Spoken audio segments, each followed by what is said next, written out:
80-ci illərin digər maraqlı hadisələrindən biri də Bakının digər möhtəbər qonağı Finlandiya prezidentinin Bakıya gəlməsidir.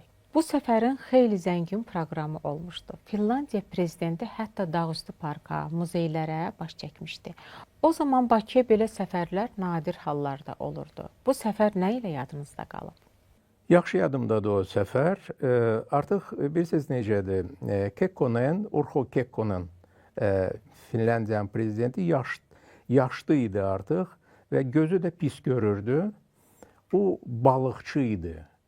O demək olar ki, deməli ovçuluqla, balıqçılıqla, uşaqlıqla məşğul idi. Və gəldi Bakıya, gəzdi, hətta ziyafət də verildi onun şərəfinə.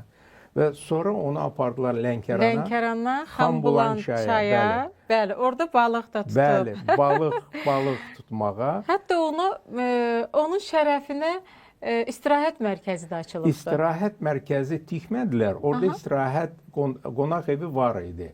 Sadəcə olaraq onu təmir elədilər və təbii ki, qonaq gəlirsə hazırlıq işləri aparmaq lazım idi və onu elədilər. Çox maraqlı. Bəli.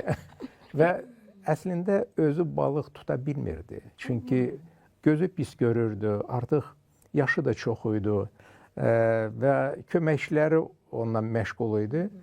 Amma problem sonraki problem idi. Balıqları Finlandiyaya aparmaq məsələsi var idi. Bax, biz ondan sonra oturub bunu götür-qoy eləyəndə, fikirləşəndə biz başa düşdük ki, əgər özü ilə aparacaqsa, balıqlar xarab olacaq. Bunları refrigeratorlarda, soyuducularda saxlamaq lazımdır. Və Finlandiyadan xüsusi təyyarə gəldi. O, deməli, soyuducularla tərtib olunmuş. Balıq üçünmü o xüsusi təyyarə? Bəli, balıqlar çox idi. Özü tutmamışdı onları.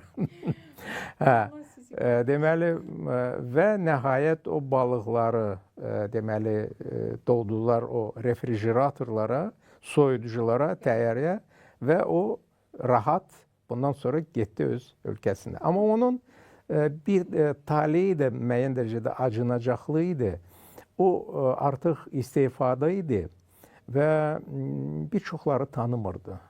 Artıq yaddaşı tam silinmişdi.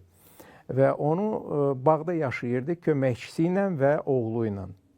Onu deməli Finlandiya prezidenti gəlib istədi görüşsün. Gəldi, onu görüşdü onunla, oturdular, hətta çay içdilər və s.